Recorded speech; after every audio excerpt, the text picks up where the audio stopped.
All right, so I'm going to try to record this process and see if this recording doesn't suck. So what my goal here is to kind of have a color gradient. And I have this raven that's going to go on a wall, and it's already been primed black. And I don't want to lose all of the black because I want the black for the shadows, but it's going to be painted a charcoal gray. And what I'd like to do is kind of have a light source on the painting. So I kind of want it to go from charcoal gray to a little bit darker charcoal gray to black. And the way I'm going to do that is something called a Zenithal highlight. It's a very simple um, but magical technique. So what I'm going to do is get white acrylic ink. You can't see it because the bird's in the way. This is a Liquitex white acrylic ink, and just shake it up. I'm going to put just a dropper full inside of my airbrush, and normally when I'm painting with the airbrush, I'm somewhere around 20 psi on the airbrush, and for this ink, I dropped it down to just a little over 15, maybe 16 or 17. This stuff is super ready, and I'm not going to go full blast when I'm using this. I'm going to go about halfway on the trigger. So it's dual action airbrush, push down to get out air, pull back for the paint. And what I'm going to do is kind of do a little test squirt here and see. That's about how fast I want to go. So right about there. So now I'm going to take my bird and I'm going to hold it basically upside down, and this is going to be my light source. So I'm not going to get the bottom parts here, just the top, and I'm going to go from side to side, just like this.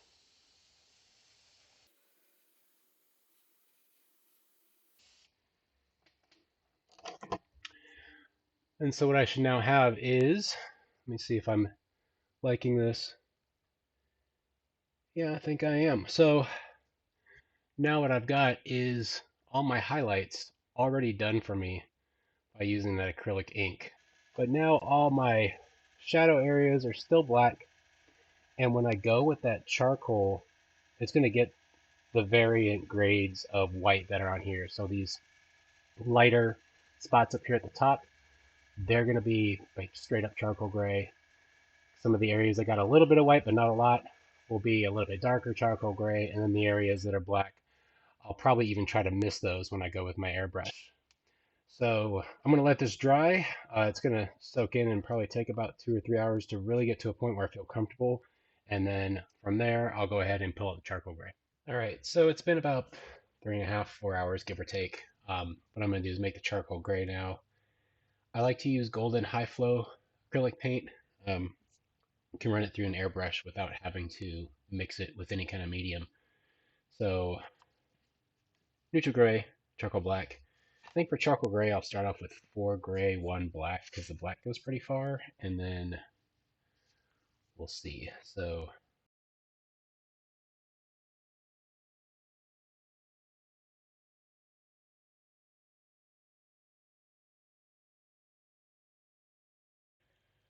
essentially it's a 2 to 1, 2 grays to 1 black. I'll probably write that number down at some point so that I don't forget. So when I'm doing this round on the airbrush, I now have my PSI up to 20 instead of 15 because this is a little bit thicker than the ink,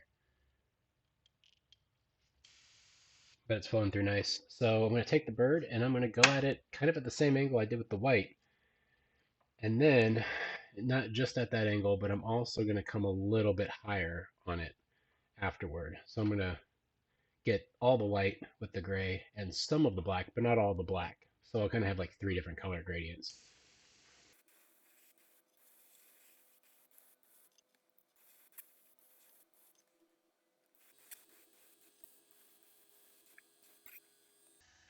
There we go. It's looking pretty good. So I don't know how good my shot was because I was too busy paying attention with the airbrush. But again, like I came at the exact same angle as I did with the white. And then I also lifted up just a little bit and came back down with the gray so that now I have charcoal gray on top of the white, some charcoal gray on top of some of the black, and then some of the black is still there, probably like in the shadows, like right here in between between the legs, like right here on the belly, that's still solid black. That never got touched by paint. And so now I've got color gradient there on the bird. I'm going to let this dry only for about, 15, 20 minutes. I'll come back, put a coat of varnish on it, and then I'll do some detail. All right, so everything's completely dry. Now I'm going to move on to doing the dry brushing. And what a dry brush is going to do is going to bring out all the details in the bird, all of the raised parts on the feathers, whether it's on the body or on the wings, just to kind of give those raised parts an extra highlight. So what I'm going to do is use a color that's slightly lighter than my charcoal gray. So charcoal gray was 2 gray to 1 black, so I'm going to do 3 gray to 1 black for the dry brushing. Now, I'm going to use this brush. It's an Army Painter dry brush set that somebody got me as a gift. These are great brushes. They're not cheap, but I have a set because somebody bought them for me. I've seen a lot of people, though, use like just regular makeup brushes for dry brushing. I have this one specifically for dry brushing, but to me, I feel like the bristles are just too soft. I tend to use a lot more for dusting than I do for dry brushing. So I'll set that one aside, and I'm going to use this guy. And here's my gray and black.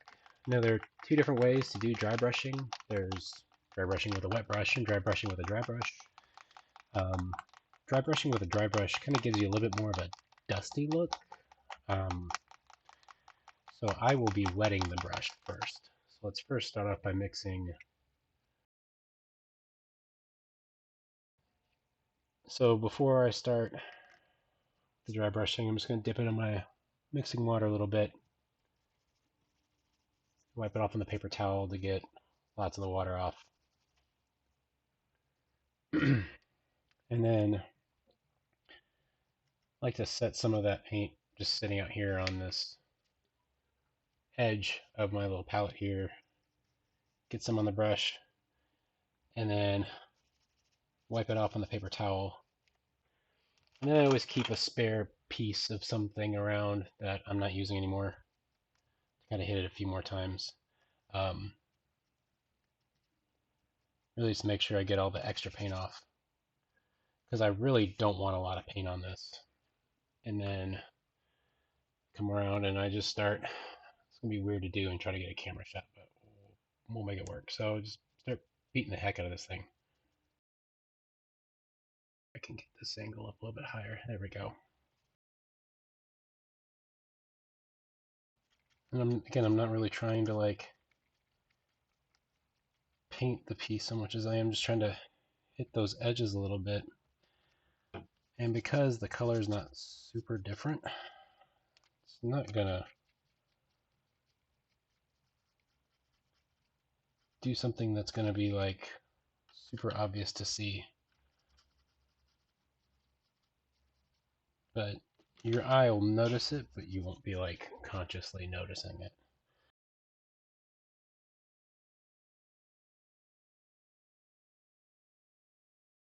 I could go lighter with this if I really wanted to. I'm afraid that a lighter dry brushing here would just take away from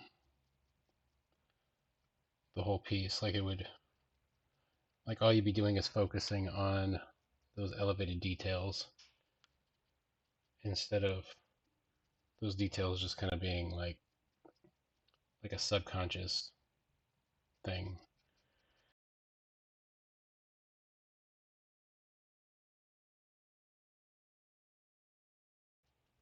Thing is, this is one of those things you kind of be patient when you do too, because if you have too much paint in your brush, you try to go too hard at it at once, and you end up getting like a blot of that color. And so what was supposed to be a highlight is now becoming like a focal point. And you have like a glob of gray in the middle of a spot that was supposed to be black, and it's just not good. Not good times. So again, it's not super visible, especially I'm sure from that. But here, like, I can see the light gray jumping out in the spots that are black, like just on the edges of the feathers. So liking how that looks. So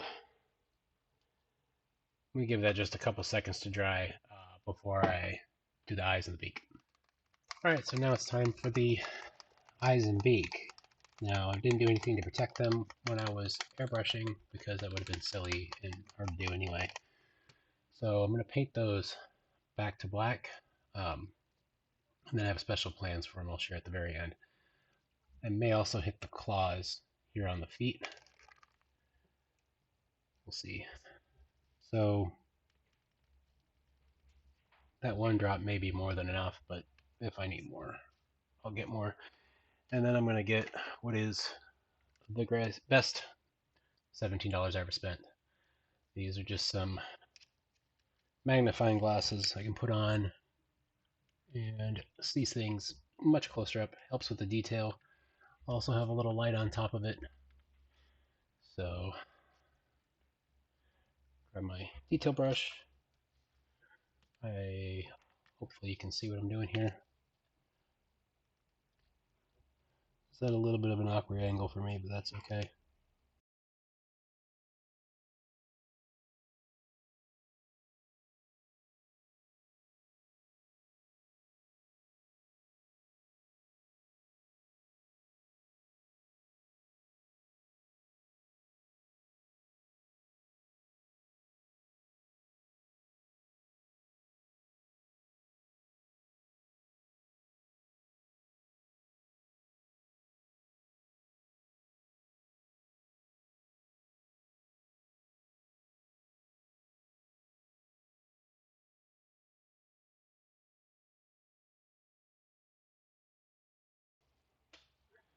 See if I can lean that down forward a little bit and give you a better view. So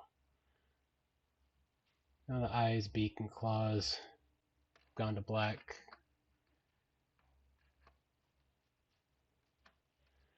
We'll let that dry, and then it's time to do varnishes. So after looking at this, I'm deciding I'm not a fan of the black beak.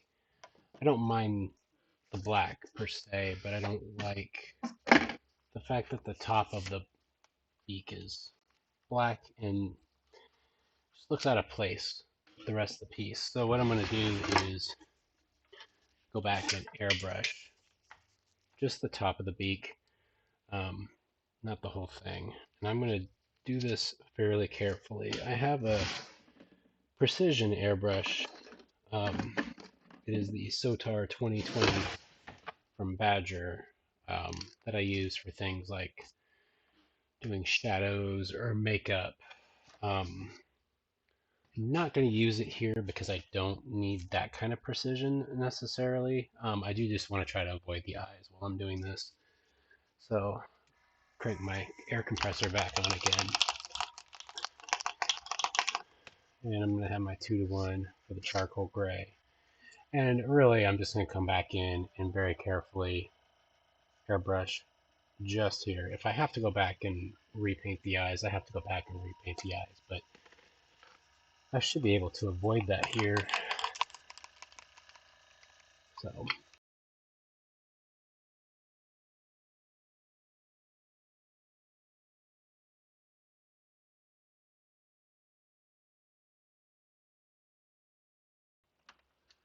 see if I get what I want here.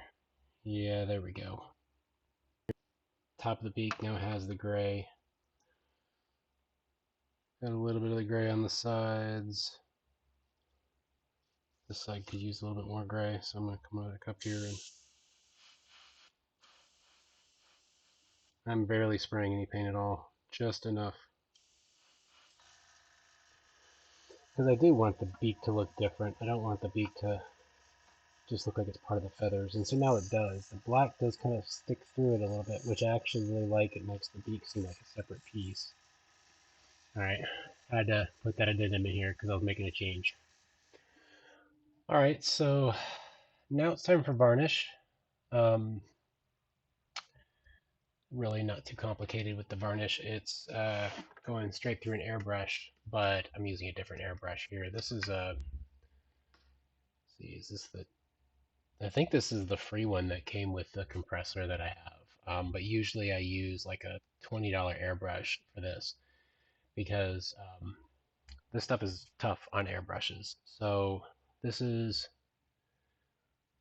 Vallejo matte varnish. It's meant to go through an airbrush. It's super gummy when it dries, and so I usually do like 75% this stuff, 25% airbrush medium to keep it flowing for as long as I can. Um, the tip I've changed out. Usually the needle is a 0.3 millimeter needle. This one is a 0.5. Again, bigger area for the varnish to spray out. And also I have the PSI jacked up to 40 on this, so it flushes out that stuff. So this stuff is great as far as like getting the result you want. Like if you want something that looks absolutely flat and is not shiny at all, this is the stuff to use. Everything else I've used. Um, it says matte, but it's really more satin. This stuff is matte, like flat matte. But again, the downside of it is it's going to eventually ruin the airbrush. I mean, I clean it right away afterwards, but still, after about 6 months to a year, depending on how much you use it, you have to go get another $20 airbrush to do this stuff with, because it's just going to gunk up the works too much. So when I say 25/75, there's no exact science involved here at all. This is all an eyeballing it type of thing. Um, Try not to go overboard on it because I can't pour it back in here once I've done the mixture. So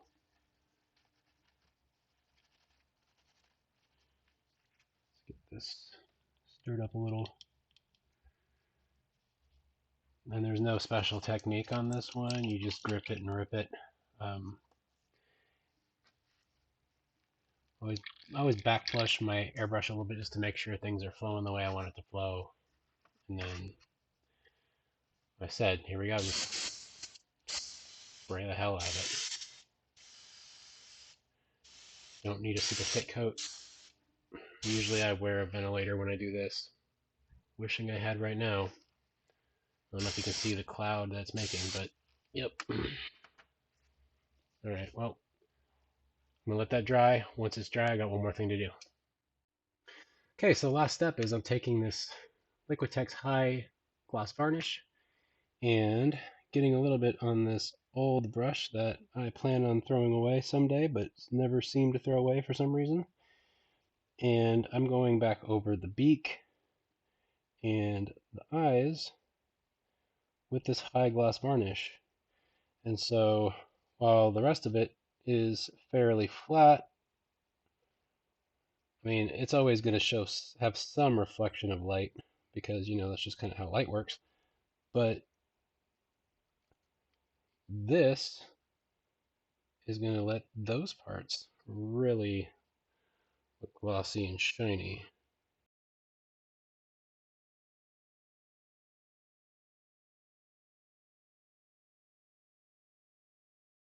There we go. There's a little surprise. So now the eyes, you can kind of see it's going to have a little bit of a shine to the beak. It's also got to shine to the eyes. I'm not sure if that's coming out on the camera or not. Claws do too, but the claws are so tiny, I almost guarantee you the camera's not going to pick that up. So I'm just going to let this dry for a little while and then let the person who purchased it know that it's done.